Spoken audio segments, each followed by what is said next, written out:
يوم يجمع الله الرسل فيقول ماذا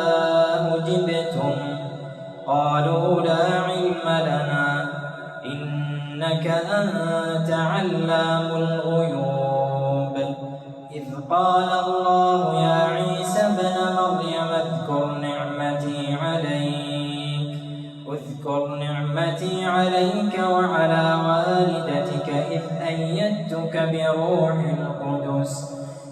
أيدتك بروح القدس تكلم الناس في المهد وكهلا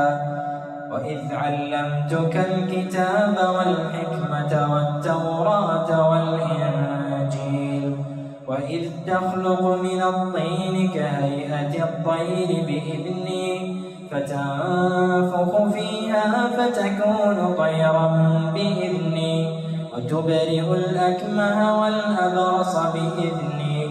وإذ تخرج الموتى بإذني وإذ كففت بني إسرائيل عنك إذ جئتهم بالبينات